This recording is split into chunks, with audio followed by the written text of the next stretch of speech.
Bueno, vamos a hablar sobre el conformismo. Una consecuencia para que el hombre sea un animal social es vivir en un estado de tensión entre los valores que asociamos a la individualidad y al conformismo. ¿Qué es el conformismo? Según el libro de Animal Social, se puede definir como un cambio en la conducta u opiniones de persona como resultado de una presión real o imaginada de personas o grupos de personas. En este capítulo nos hablaba sobre el experimento de Asch. ¿Qué es el experimento de Asch? Fue un famoso experimento que se diseñó para probar cómo la presión ejercida por compañeros, bien fuesen de trabajo u otros campos, hasta hacer que un sujeto se conforme, influía en el juicio y la individualidad de un sujeto de prueba. Aquí en el libro nos decía que la situación en el experimento de Asch es especialmente intrigante, porque al revés de muchas situaciones donde cabe tender al conformismo, no existían restricciones explícitas a la individualidad.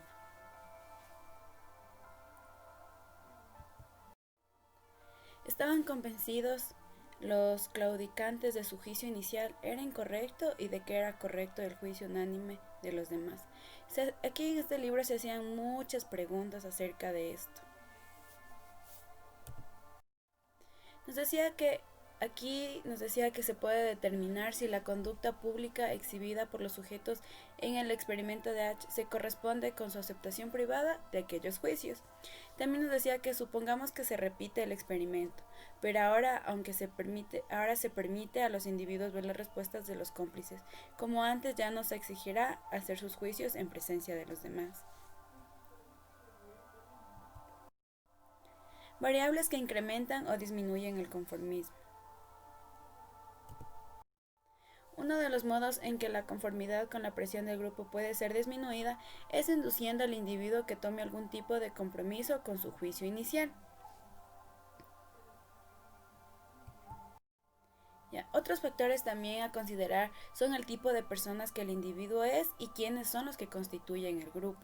Los individuos que en general tienen una opinión sobre ellos mismos tienden mucho más a plegarse a la presión del grupo que aquellos con una autoestima elevada. La autoestima puede verse influida por una situación determinada también. Recompensas, recompensas y castigos versus información. Como antes se sugirió, hay dos posibles razones para el conformismo de una persona. La primera es que la conducta de los otros pueden convencerle de que su juicio inicial era erróneo. Y la segunda es que otra es que puede querer evitar un castigo como el ridículo y obtener una recompensa como la aceptación del grupo. Es decir, que necesita la aceptación del grupo para no sentirse inferior. La respuesta a la influencia social. En sí, el individuo estaba movido por recompensas o castigos o por una necesidad de conocer. En la relativa permanencia de la conducta conformista, se pasa de esta distinción simple a una clasificación más compleja y útil, que no solo se aplica al conformismo, sino a todo el espectro de la influencia social.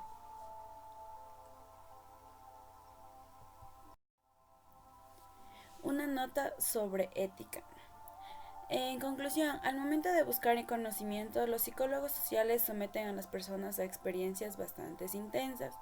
En este capítulo hemos analizado ya experimentos donde ciertas personas fueron llevadas a un conflicto entre la evidencia de sus propios ojos y también nos decía que para un psicólogo social el aspecto ético es algo unilateral.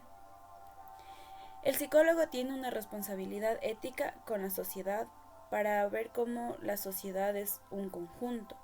También nos dice que se enfrenta a un dilema cuando su responsabilidad ética general para con la sociedad entra en un conflicto con su responsabilidad ética más específica.